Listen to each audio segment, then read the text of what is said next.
Olá pessoal, sejam bem-vindos ao NJI Cash, o podcast do Núcleo de Jovens Empreendedores de Rio Negrinho. Hoje vamos falar sobre um assunto que está bastante em alta, que está impactando muitas empresas, ou vai começar a impactar todas as nossas empresas, né? A reforma tributária. E para falar conosco, a gente trouxe dois especialistas da reforma tributária aqui para falar e tirar muitas dúvidas. Vamos fazer uma grande introdução e com certeza você associado vai ter muitas informações úteis para os seus próximos anos. Por favor, Juliano, Israel, se apresentem para nossos ouvintes. Bom, obrigado Andrei, Franklin, pessoal da Cirne, pela oportunidade. Nós somos advogados tributaristas de formação, compomos a Bastos, Wackerhagen e Berns Advogados, estamos estabelecidos em Jaraguá do Sul, somos um escritório de direito empresarial, mas com viés, com foco bastante voltado para a área tributária. Nossos clientes são empresas grandes, médias e pequenas, muito se assemelha, inclusive, à realidade de vocês aqui em Rio Negrinho. E acho que a gente tem bastante coisa para falar, tem muita coisa que já veio, coisa que está por vir, e dar esse overview, esse aparato geral aí para que todos se situem, acho que é bem importante, é sempre bastante interessante, né, Juliano? Isso aí, eu sou o Juliano Jardim, sou advogado tributarista também, como o Zé falou, né? Sou coordenador da área do tributário, do escritório, e estou acompanhando aí bem de perto a reforma tributária, já participo de alguns comitês mensais aí com alguns clientes, então é bem importante estar atento, né? Porque tem muitas mudanças mesmo vindo e a gente tem que se antecipar. Perfeito. Muito bem. Quando a gente fala em reforma tributária, pelo menos aqui na nossa região, a gente está enxergando que o pessoal está ansioso, mas estão omissos por enquanto, né? Então vamos ver como é que isso vai ser. Quais são as principais dúvidas que os clientes de vocês já têm e o que vocês estão esclarecendo, né? Qual é a dor que está doendo por enquanto? Bom, acho que a primeira dúvida, ou talvez grande dúvida, é uma dúvida própria do brasileiro, né? Israel, vai entrar em vigor em 26? Não vão prorrogar? Acho que todo mundo levanta essa bola e a gente não tem nenhuma expectativa de que seja prorrogado. Aquilo que foi estabelecido como um ano teste, que será então 2026. Por que teste? Teste para, basicamente, o governo, essa foi uma bandeira que eles levantaram, testar o quanto isso vai impactar em termos de arrecadação. Né, vai ser uma alíquota mínima, né, vão recolher basicamente 1% de IBS e CBS, mas com viés apenas de teste. Né? Inclusive, alguns nem vão recolher, desde cumprido alguns requisitos. Mas o governo vai ter a informação para saber, olha, aquele segmento específico vai representar tanto de arrecadação, quando toda a reforma na prática, especialmente IBS e CBS, já serão exigidas a partir de 2032. Né? Então, essa é a primeira grande dúvida, né, Juliano? É isso aí. O pessoal tá com bastante dúvida também sobre o split payment, que é aquela divisão na hora do pagamento, ali, o contribuinte, o consumidor ali fez a compra, pagou ali, né? Então já tem uma divisão ali do tributo já direto para o Estado e para o Federal, né? E a parte condizente ali ao vendedor, né? Então o pessoal está com bastante dúvida nisso aí, porque isso vai impactar o caixa das empresas, né? Porque normalmente hoje a pessoa paga, né, a nota fiscal ali, e aí a empresa vai ter a apuração até o mês seguinte, né, para apurar e para recolher o imposto. E dessa forma, com o split payment, é na hora já a divisão. Então, isso as empresas estão bem preocupadas por conta do fluxo de caixa delas, né. Então, já tem até alguns estudos, aí, algumas empresas já estão fazendo estudos para ver o quanto vai impactar financeiramente, né. Porque possivelmente vão ter que estar se financiando junto a bancos, instituições. Então, isso vai acabar impactando no preço também, né. Mas acho que o primeiro ponto, vamos lá, geral, para separar, fazer um divisor de águas, é a abrangência da reforma. Né? Então, a gente já recebeu questionamentos, perguntas de clientes que já são empresas bem estruturadas, até eventualmente que têm departamento fiscal interno, e perguntando, o quanto isso vai afetar o imposto de renda. Não, peraí, né? São duas coisas bem distintas, vamos lá. A reforma tributária já aprovada é uma reforma que vai ser aplicável apenas sobre os impostos sobre o consumo. Né? A gente não está falando dentro dessa reforma do imposto de renda. Né? Então, a gente vai pegar lá alguns grupos, né? Um grupo de tributos em específico, que é o IPI, o ICMS, PIS, COFINS, né? E eles serão, então, minimizados em outros dois tributos, né? Que é o IVA dual, que se chama, que é o IBS, né? E o CBS. Basicamente, o IBS ele vai substituir o IPI, o ICMS, né, tanto a nível federal no IPI quanto o ICMS a nível estadual, e a CBS vai extirpar o PIS/COFINS, o famoso PIS/COFINS. Né? Então, quando a gente fala em tributos ou tributação sobre o consumo, serão esses que serão substituídos pelo IBS, pelo CBS e pelo imposto seletivo, né? Que vem cumprir um papel que hoje o IPI cumpre. Né? Então, tira-se o IPI, mas o IPI ele também cumpre um papel de incentivar ou desincentivar algumas atividades em específico. O seletivo vai ter esse viés, apenas de não incentivar. Tá? Então, ele é um seletivo não para criar incentivos, ele é um seletivo para evitar que a atividade seja muito representativa. Né? E basicamente são dois grandes grupos que estarão no seletivo, que é o ambiental e a área de saúde. Né? Então, é um imposto que vai ser aplicado àquilo que comprometa eventualmente esses dois grandes blocos ou essas duas grandes áreas. O pessoal chama de imposto do pecado, né? Então, é bem como o Israel falou, é para desincentivar, né, o consumo, né, de itens que venham a prejudicar o meio ambiente ou a saúde. Né? Tem outro ponto também, antes de a gente entrar no mérito, aí, talvez de mercados, de segmentos em específico, é que, vamos lá, fazendo um parênteses bem importante, essa reforma, por mais que ela venha de projetos já bastante antigos, ela não foi tratada, né, ela não foi debatida minimamente como se esperava. Né? Então, isso é sentimento de gente que participou do processo, de tributarista que só estuda, como é o nosso caso, né, que não foi parte de alguma forma, mas tem tanta coisa que meio que passou despercebida e que agora está vindo à tona com as leis complementares que estão sendo trabalhadas, que eventualmente até demandaria uma mudança da própria emenda constitucional que foi aprovada lá em final de 2023. Tá? Um exemplo, muitos falam da questão extrafiscal do imposto, ou seja, aqueles tributos ou impostos que eles cumprem um papel além da arrecadação. Um exemplo, todos devem lembrar, o IPI tinha, pelo menos tinha, né? Tem ainda porque vai ser eliminado, mas tinha essa característica de extrafiscalidade, ou seja, ele não gerava apenas arrecadação. O governo se utilizava dele, muitas vezes para aumentar ou diminuir, a depender da necessidade ou intenção do governo. Linha branca. Né? Todos sabem da linha branca e o impacto que isso tem em termos de IPI de arrecadação. Se eles quisessem incentivar, eles diminuíam o IPI através de um decreto, e esse decreto ele tinha já uma aplicabilidade muito, muito curta, e isso já gerava efeitos na economia muito rápidos. Hoje essa liberdade com relação ao IPI simplesmente não vai existir. Por quê? Porque os benefícios, os incentivos, eles são lá muito limitados.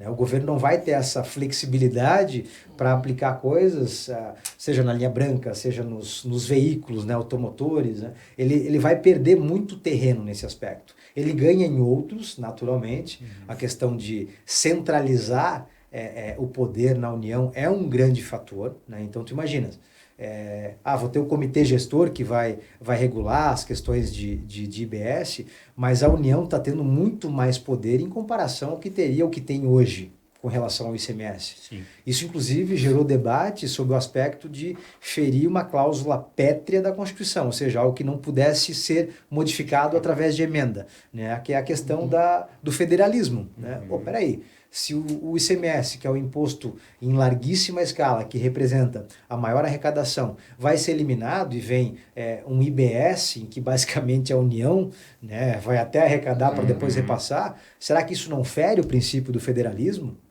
Entende? Então, isso gerou muito debate e são, como tantas outras perguntas que ainda não foram respondidas. A gente só vai saber na prática.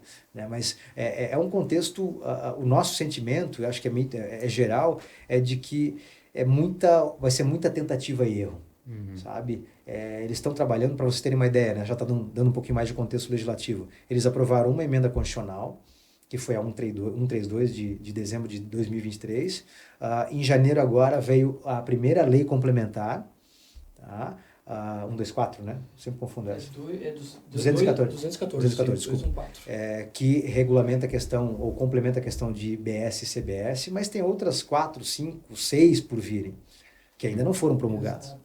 Né? Então, é um contexto ainda de muita, eu não vou dizer desinformação, mas muita informação perdida. Muito instável, um período instável. Muito instável, né? Muito instável. Como o Israel comentou, né, que a própria emenda constitucional ali, ela já está tendo alguns embates, né? Nós já temos, acho que, 3 ou 4 ações diretas de inconstitucionalidade. né? Então, justamente tratar de questões assim que, como o Israel colocou, seria uma cláusula pétrea, né? Não poderia ser alterada através de uma emenda. Então, nós já temos algumas ações tramitando contra a emenda constitucional que trouxe a reforma tributária, então a gente percebe que realmente tem muita discussão por vir ainda, sabe? E muitos pontos ali que a gente consegue identificar, mesmo tendo a Lei Complementar 214, ela deixa várias brechas ali. Tem muita coisa que não tem nada dispondo ali. Então a gente já sabe que vai ter uma outra lei ali, ou uma instrução normativa, alguma coisa para complementar aquilo ali, ou vai ficar em aberto, né? Então vai ter discussão. Sim. Eu acredito que talvez, né, uma boa parte da intenção que era reduzir, talvez, nessa discussão tributária, litigiosidade e tudo mais, talvez não vai ser solucionado, né? Vai continuar gerando essa questão de interpretação hermenêutica e tudo mais ali, por parte de quem estiver presenciando enfim, a gente vai continuar talvez com demandas, né, judiciais e a necessidade de adaptação por parte do empresário, por parte de quem estiver consumindo também e tudo mais. Estamos aqui em 3 advogados, né? O Andrei tem outra atividade, mas eu acho que esse ponto, Franklin, ele é importante a gente trazer, porque, vamos lá, quando surgiram os rumores de que a reforma seria lá o carro-chefe do atual governo para ser aprovada, como uma medida estruturante e tudo mais, e normalmente essas medidas elas são aprovadas no primeiro ano de governo que tem mais vontade e força política para tal, como de fato aconteceu. Mas sempre pelo menos no meio jurídico, tributário, sempre se levantou essa pecha. Pô, peraí, a gente vai perder terreno, a gente vai perder oportunidade, a gente vai perder trabalho, né? Eu sou tributarista, sou sócio do escritório, enfim, eu sei o quanto isso é representativo em termos de receita, mas, pô, eu sou brasileiro acima de tudo.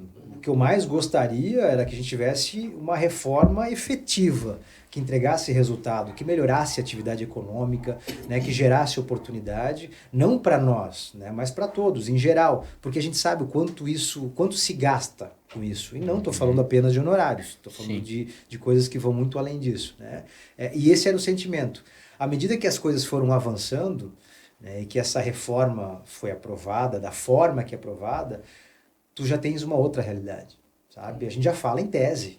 O Jean acabou de falar, existem já ações declaratórias de inconstitucionalidade propostas no Supremo para dizer que aquela emenda constitucional, em ponto X, A ou B, enfim, ela é inconstitucional.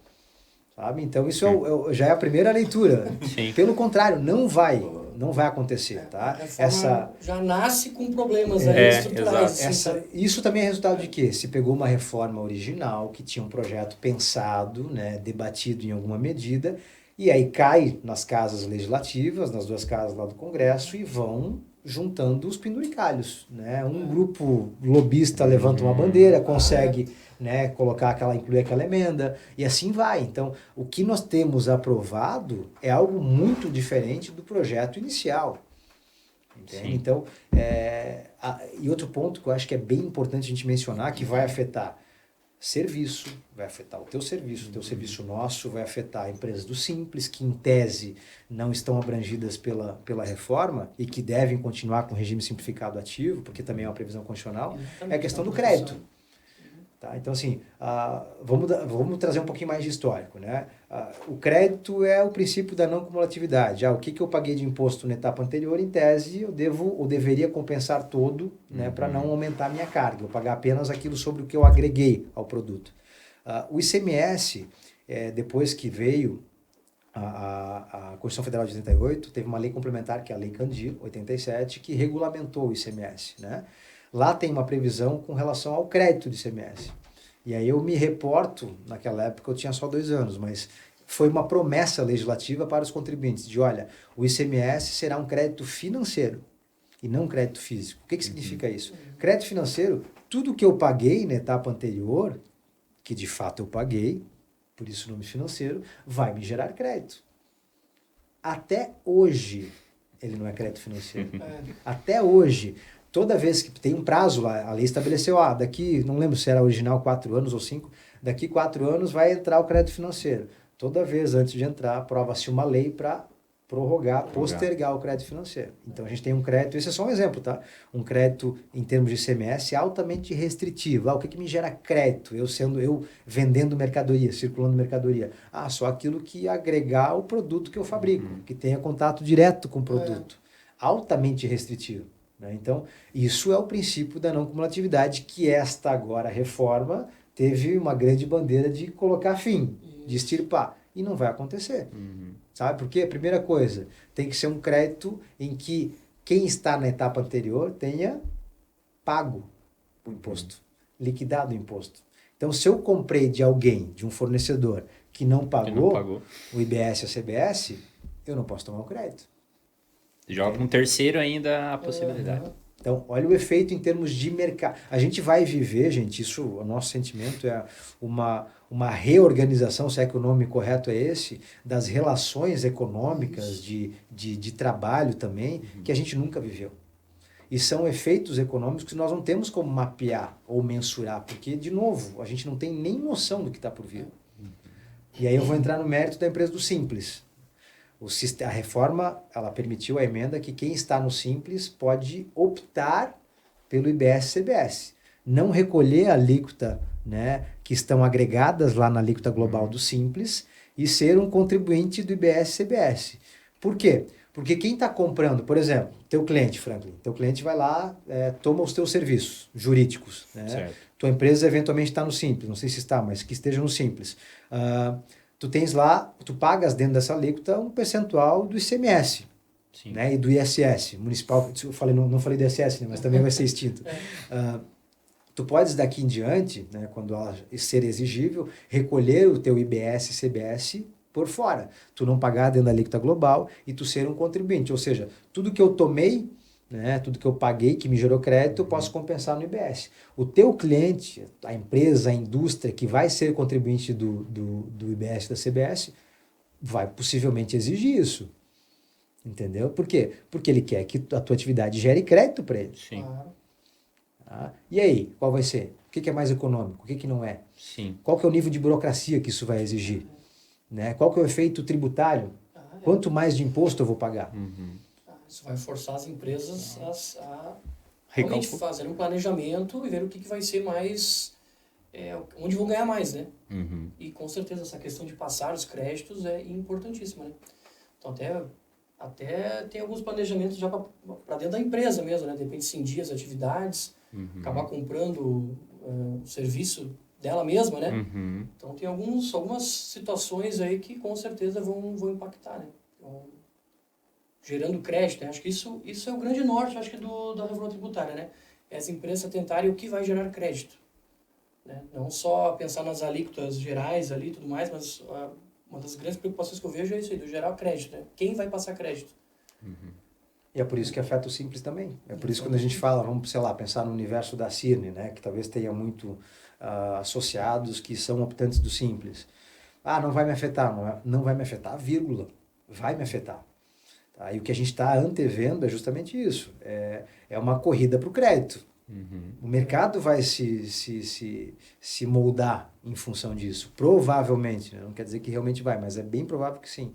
E aí aquele cara que, enfim, não está dentro do regime, está no Simples, mas não recolhe CBS e CBS como contribuinte em separado, vai enfrentar resistência, vai ter dificuldade.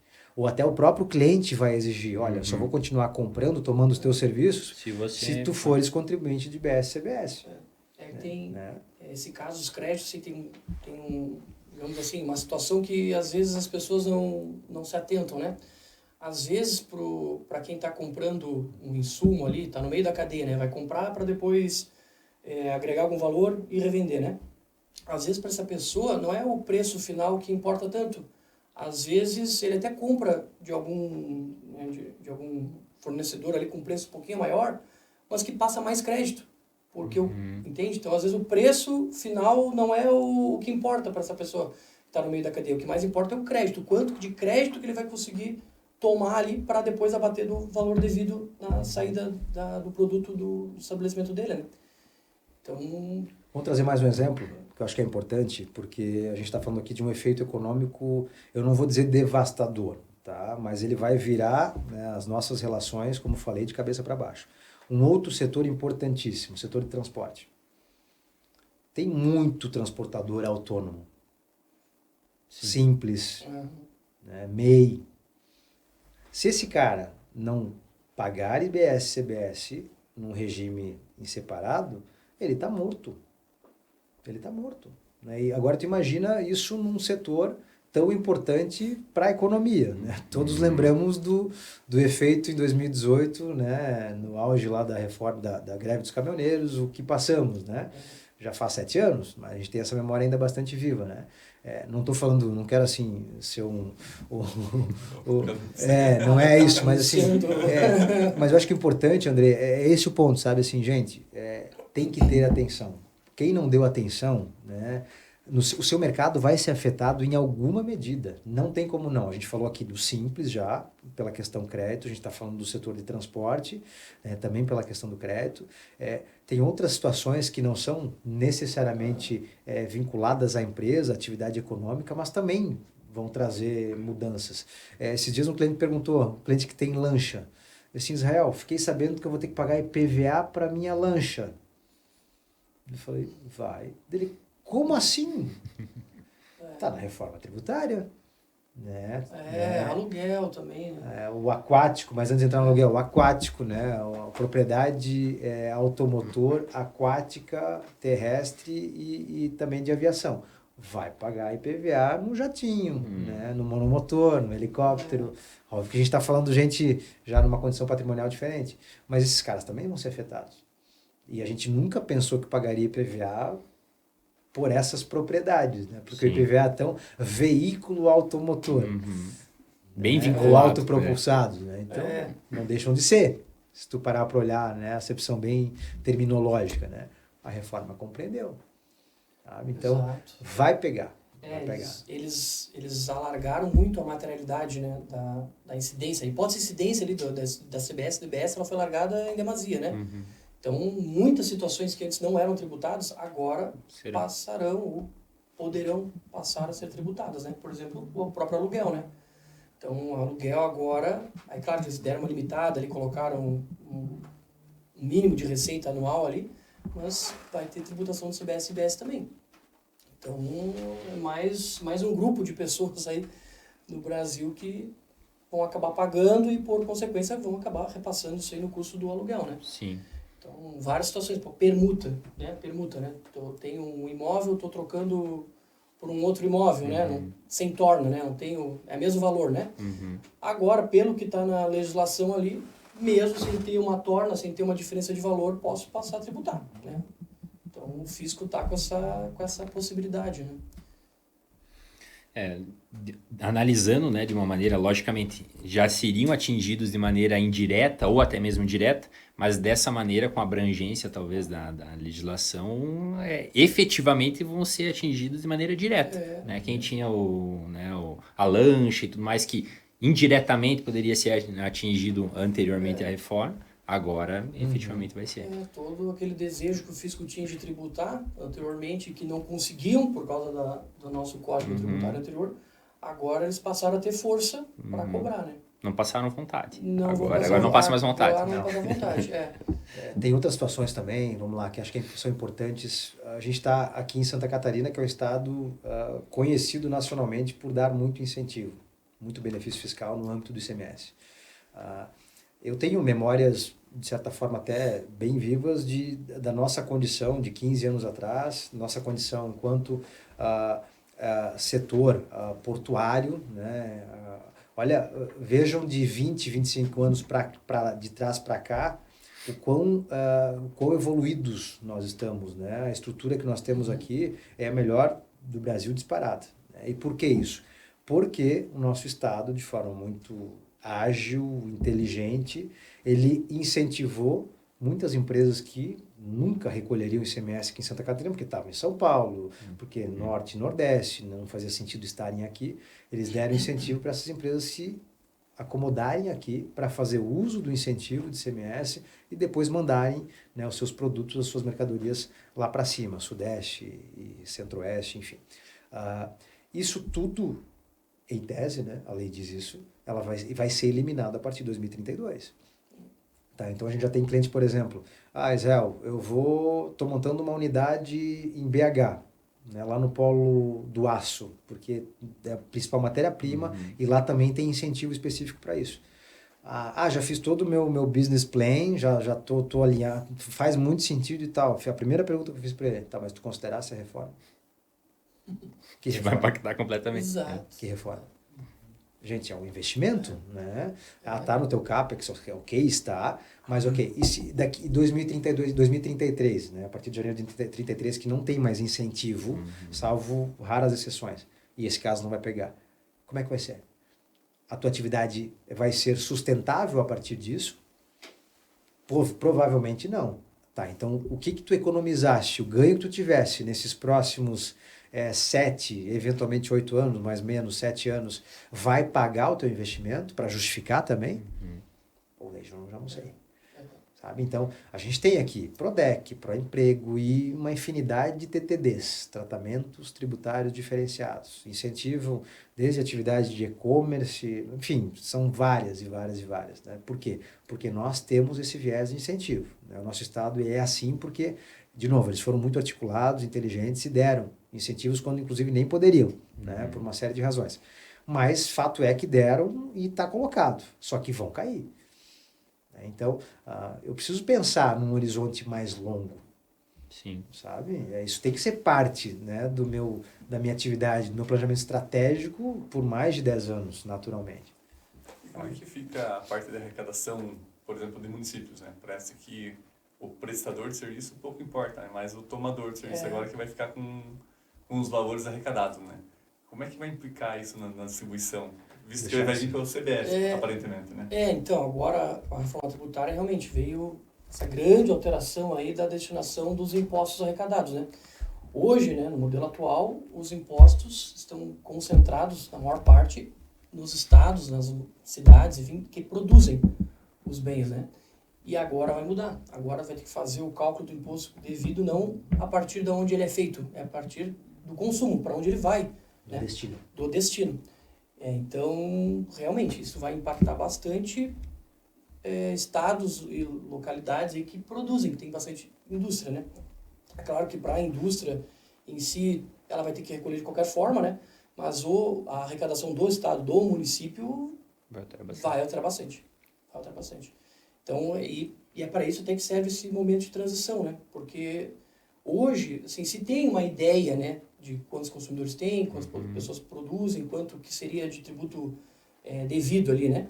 Mas vai mudar essa pirâmide, digamos assim, né? Então, esse momento de transição é bom para o governo ir sentindo a febre, né? Tirando ali a febre para ver o que vai alterar. Então, até isso nos dá aí uma ideia de que muita coisa vai ser alterada no meio do caminho. Entendi. Sabe? Parece que eles colocaram a reforma tributária para andar, tem que sair, vamos votar, e aí no meio a gente vê o que acontece e vamos discutindo. E já está acontecendo isso, né? Então tem várias situações aí na prática que nós, operadores aqui do direito, já estamos sentindo e vendo que vai ter discussão, né? Por exemplo, tendo esse comitê gestor, né? Ali com o comitê gestor que vai ter representantes, né? Do federal, do estado e do município. Já começou capenga, vamos botar assim essa palavra, porque não tem os representantes do município agora. Foi criado o comitê gestor, só tem federal e estadual. O município ficou para trás. Então já está errado, né? Então, né, imagina, daqui a um tempo os municípios vão vir atrás e dizer, vocês decidiram um monte de coisa aí, a gente não discutiu, não participou. Então vai ter alteração, né? Eles vão ser competentes ainda para dizer quais serão as alíquotas dos municípios, né? Mas dentro de um range lá, de um número mínimo e máximo que o Senado vai estabelecer. Né? Mas, para vocês terem ideia, nem a alíquota ainda nós temos. Nós temos uma previsão de que vai ser uma alíquota de até 28,5%. Né? Mas, o que é muito, todos sabemos que é muito, né? Mas nós não temos a alíquota efetiva. Cada ente federativo, estado e município vai estabelecer a sua alíquota. Entende? Então, isso naturalmente vai pesar. Não vai pesar a ponto, queremos crer, de ter uma outra guerra fiscal, né? o que eu falei há pouco em relação ao ICMS aqui em Santa Catarina, é o grande causador da guerra entre os estados, né? Santa Catarina dando muito incentivo, benefício para atrair essas empresas, essa atividade econômica, em detrimento dos estados em que elas lá estão estabelecidas, né? Então, isso gerou muita guerra, né? Veio a alíquota interestadual em 4% anos atrás, né? Para dar uma boa filtrada e minimizada, e de fato minimizou, mas ainda existe. Agora a gente vai enfrentar uma outra realidade, vai ser a guerra fiscal de fato, né? Porque cada um vai dar a sua alíquota, mas que não vai representar muita diferença. Se eu tenho uma tributação focada no destino, a gente tem ainda aqui na região, e aí Jaraguá, Rio Negrinho, são cidades consumidoras, talvez não mais consumidoras do que hoje elas recebem de arrecadação pela participação, né? Em ICMS, imposto de renda e tudo mais. Mas continuarão consumidoras. Agora, vai lá para cima. Vai para Norte e Nordeste, que tem lá, sabe, diversas empresas que lá foram estabelecidas por conta do incentivo que foi dado a nível de município, recebendo imóvel, 10, 20 anos sem pagar IPTU, ISS e tudo mais, e ICMS em especial, para atrair, né, para gerar o desenvolvimento, né, IDH+, e tudo mais. O que vai ser disso? É bem provável que essas empresas retornem. Sim. Não sei se não vão retornar, não sei se vão retornar pela questão mão de obra, né? Porque a gente enfrenta muita dificuldade aqui de ter mão de obra qualificada. Mas talvez não faça mais sentido estar lá. Exato. Aí tu pega todos os estados do norte, em especial e nordeste, todos descarregam muito incentivo para atrair. Tá? Só quem vai ser protegido ou continuará protegido por conta da reforma é a Zona Franca de Manaus. Né, que foi essa bandeira que se levantou, que eu não sou partidário, acho que isso ali não traz desenvolvimento para a região, pelo contrário, porque lá é um mundinho à parte, né, o resto continua como sempre esteve. Não, é uma loucura, só fazendo um parênteses, cara, desculpa, mas a Zona Franca de Manaus é uma coisa que prejudica, é uma opinião, né, mas prejudica o próprio brasileiro, né, porque tem por exemplo, tem montadoras, fábricas, né, de veículos, vamos dar como exemplo, localizadas em São Paulo, e que ao invés de montar o veículo ali em São Paulo e vender ali, eles mandam as peças lá para a Zona Franca de Manaus. Então tem todo o custo logístico de mandar todas as peças até lá. Não tem acesso a mar, né? No meio do país ali, né? Então pensa no custo logístico para isso aí, para montar, para voltar para São Paulo e para ser revendido lá. Porque tributariamente sai mais vantajoso montar na Zona Franca de Manaus. Vê se isso tem lógica. No final das contas, é o consumidor brasileiro que acaba arcando com todo esse custo. Sim. Né? Então agora, nós já estávamos comentando aí com essa mudança do destino, né, a tributação para o destino, daqui a pouco as empresas vão pensar assim, eu vou estar mais próximo do meu consumidor, porque a questão tributária não faz tanta diferença se eu deixar minha fábrica nesse estado ou em outro, não vou ganhar nenhum benefício, eu vou pensar na minha logística, eu vou diminuir meus custos com a logística, o meu maior mercado está em São Paulo, eu vou levar minha fábrica para São Paulo, porque eu estou perto do meu consumidor ali. Então pode ter essas nuances, né? A gente pode ter até talvez uma readequação territorial, né, das empresas, né, fazendo mudanças, até a própria população em si, né, a empresa, vamos dar um exemplo, saiu daqui de Rio Negrinho porque para ela era mais vantajoso ir para perto de São Paulo. Tem funcionários, às vezes, que a empresa vai falar, vou te oferecer tanto para você sair daqui também, ou seja, sai do município. Enfim, acredito que tenha uma grande mudança. Né? Vamos pegar esse teu exemplo, Franklin. Pega o efeito, por exemplo, o município de Rio Negrinho, negativo que isso geraria. Tu perdes a empresa, tu perdes, sei lá, 500 postos de trabalho, tu perde arrecadação, muita arrecadação, tu vai perder, né? Sim. Porque, como eu falei, né, o polo consumidor talvez não tanto quanto o produtivo é hoje, né? E quanto participa da divisão de CMS, então é um grande exemplo. Mas agora tu imagina essas empresas saindo. Eu acho que aqui a gente tem uma característica, eu acho que Rio Negrinho também é muito parecido com Jaraguá nesse aspecto, de um empresário que se dedica para o município, né? Que doa, né? Que de fato emprega, que olha para o município, que tem essa perspectiva de longo prazo aqui pelas raízes que aqui tem. A gente tem várias cidades que isso já não existe mais, né? Aqui em Santa Catarina, inclusive. Né, que já são empresas profissionais, que o diretor lá, o CEO, o próprio conselho de administração é gente de fora, de São Paulo, sabe? Que já não é mais familiar, é uma empresa familiar, então não tem essa preocupação com a região, eles vão olhar para resultado. Sim. Né? Não vão olhar necessariamente para o efeito disso em termos municipais, o quanto a sociedade aqui vai perder. Legal. Então, Duas perguntas a gente tem, já estamos com 35 minutos. A primeira, referente à exportação, muda alguma coisa? Né? A gente tem na região aqui muitas empresas que exportam. O que muda para esse pessoal? Teoricamente, assim, o que acontece hoje, né, na exportação? Né? Teoricamente, as exportações têm benefícios fiscais, né? Já não é para pagar imposto ali no bem que está exportando, já seria para a empresa competir melhor no mercado internacional, né? Mas no Código Tributário atual, acaba que essas empresas elas acumulam esses créditos durante toda a etapa, né, de produção, elas acumulam. No final, não tem ali alguns impostos, né, para exportação, mas ela fica com um monte de imposto acumulado. Então, ela tem que fazer um pedido no Estado, e isso pesa mais no Estado mesmo, que é o ICMS, né, para fazer o ressarcimento ou a venda desses créditos. E aí é limitado isso aí. É burocrático, eles limitam a venda e a utilização desses créditos de ressarcimento, isso aí. Então fica bem difícil. Com a reforma tributária, essa que está posta em mesa hoje, né, teoricamente é para melhorar o cenário, tá? Teoricamente é para melhorar o mercado brasileiro como um todo, né? Com a exportação, no cenário internacional, tá? De exportação, é para melhorar. Esses créditos acumulados ali, teoricamente, essas empresas poderão fazer o pedido de ressarcimento e, teoricamente, pelo que está aí, é para ser ressarcido em 30 dias, 60 dias, dependendo da classificação da empresa ali, né?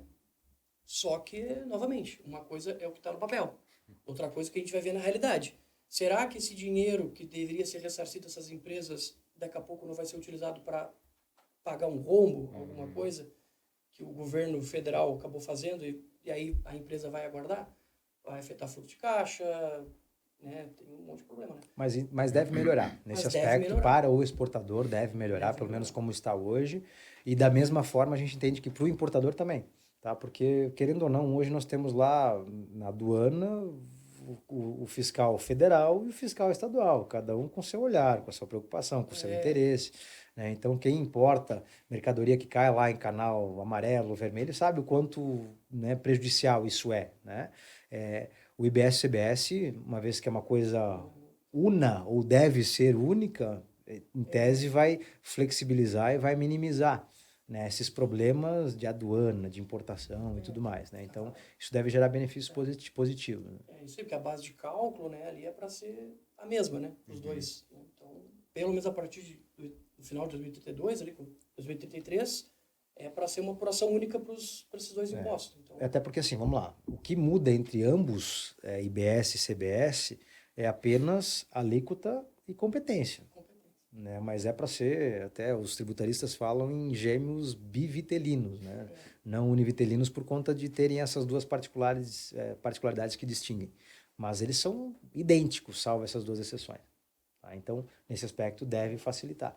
Tá? O que não vai mudar, por exemplo, o imposto de importação. O imposto de importação não muda nada, né? É um imposto que vai continuar exigível da forma que é. Então, às vezes, tu tem muita dificuldade em termos de classificação fiscal. Vou trazer um produto X e vou classificá-lo, né, no código tal. Isso vai me gerar, eventualmente, um benefício em termos de imposto de importação, uma alíquota menor, e também IPI. Né? Agora o IPI sai de cena, né, e continua ou permanece apenas essas discussões em termos de imposto de importação, que não muda nada em absoluto. Segue da mesma forma, competência federal e tudo mais. Muito bem. Por enquanto a gente assustou muito todo mundo. Se fosse passar uma régua, vai ficar mais prático, mais fácil ou vai piorar? Queres falar isso? Olha, eu acho que, assim, pelo menos durante o período de transição, eu acho que vai piorar para o contador. Vamos botar o contador ali, que é o homem de frente ali, né? Vai piorar, porque eles vão ter, durante esses anos até final de 2032, 2 regimes, né, de cálculos, tudo para fazer, né? A reforma tributária ela vai ter em paralelo ali, né? Vai aumentando gradativamente ali as alíquotas, mas são 2 sistemas simultâneos, né? Então vai piorar. Depois, eu acho que tende a facilitar essa parte de apuração mesmo ali, eu acho que tende a melhorar, tá? As horas expendidas das empresas, até as discussões propriamente, eu acho que tendem a diminuir depois desse período, tá? Eu não sou tão otimista, não. Não sou, não. Gostaria de ser, mas não sou. sou tributarista já há quase 20 anos e, assim, quando tu tens a Receita Federal, a nossa Receita como é do outro lado, né, tu terias que ter um sistema muito mais simplificado, que trouxesse muito mais segurança jurídica e tributária para os contribuintes. E essa reforma, de longe, não vai trazer. Não vai trazer, sabe? Então, a gente tem uma unidade, né, de fiscalização, nós somos conhecidos mundo afora como exemplos de fiscalização, né? O Brasil tem várias notícias, não de hoje, de anos atrás, que vem países de fora, vem comitivas entender como a Receita trabalha. Nós temos supercomputadores há 2 décadas, né, fiscalizando. Então, assim, tem esse viés de bater, de estar muito em cima, e a gente sabe que ainda não tem um caminho longo pela frente, porque a gente sabe, né, tem muita gente que ainda sonega em alguma medida e que nunca sofreu nenhum problema, né? Então, quando a gente coloca a reforma como está, e essa nossa particularidade, vamos dizer assim, né, esse nosso exemplo caro, né, Brasil afora, eu acho que o contribuinte vai penar. Tá? E assim, não dá para depender de promessas legislativas, como falei. Tá? Mesmo o cenário como está, na minha visão, à medida que as leis complementares vierem e depois outros normativos para regulamentar elas, portarias, instruções normativas, sabe? Tudo isso com um viés sempre arrecadatório, eu acho que a gente vai enfrentar maus bocados. Não, concordo. Vamos reformular minha resposta. Eu quis dizer que, assim, ó, na parte documental, das obrigações acessórias, na parte do contador, eu acho que a partir de 2033 tende a melhorar essa parte operacional mesmo do contador. Agora, para nós, ali, do nosso embate, para o contribuinte, vai piorar com certeza. Eu comentei antes ali, a materialidade do IBS-CBS, ela foi alargada, né?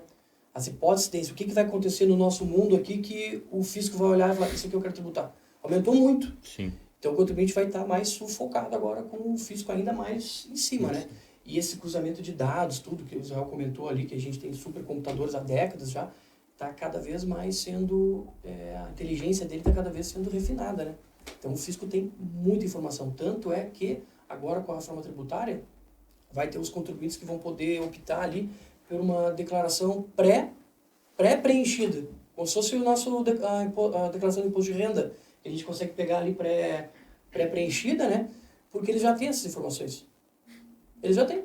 Então, o contribuinte vai poder optar. Eu quero pegar essa declaração que já vem pré-preenchida lá para eu concordar ou não, porque ele já tem informação. Então, e a gente caminha a passos rápidos para que isso aconteça, tá, gente? Não é uma utopia. A declaração, o sistema de declaração desse imposto de renda é um grande exemplo disso, né? E assim, trouxe tantas coisas que assustou muita gente. Por exemplo, a gente tem clientes que têm contas bancárias mundo afora, no CPF, né? Tem offshore e tudo mais. Hoje em dia, né? O prazo está aí, né? Até final da semana para entregar as declarações. Tu vai, na declaração previamente preenchida, puxou todas as contas mundo afora, gente. Tem conta em, sei lá, Luxemburgo, Bahamas, Hong Kong. O sistema da Receita puxou as contas, sistema bancarizado, lá, inclusive, em alguma medida com saldo, sabe? Então, esse é o sonho grande da Receita, né? Desde que eu trabalho nessa área e muito próximo de Receita, lá em 2009, 2010, eles falavam, a gente quer que vocês simplesmente apertem o play, dizendo, concordo ou não concordo. E eles caminham para isso. Se não concorda, me explique por quê. Se não concorda, aperta da mesma forma e paga. E depois vai discutir. E a tendência, pelo que a gente tem de histórico, que a gente conhece da Receita Federal, é primeiro autuar, primeiro notificar, para depois se discutir se é aquilo ali ou não, né? O contribuinte que me prove. Aqui é a inversão, né? Não é a Receita que prova, é o contrário. Ele te autua ali, te notifica e tu que vai provar que não é bem aquilo ali que eles observaram, né? Deixa eu só trazer mais um ponto, a gente já estourou o prazo, o tempo, mas eu acho que é importante, muitas questões que vêm também para nós com relação ao ITCMD, ao imposto que se paga sobre a doação e inventário. Essa reforma ela trouxe algumas alterações nesse aspecto, mas a principal delas não afetou Santa Catarina. Por quê? Porque a emenda constitucional estabeleceu que este imposto necessariamente será progressivo, ou seja, ele não pode ter uma alíquota fixa, 4%, como é em São Paulo, tanto para doação quanto para o falecimento, né?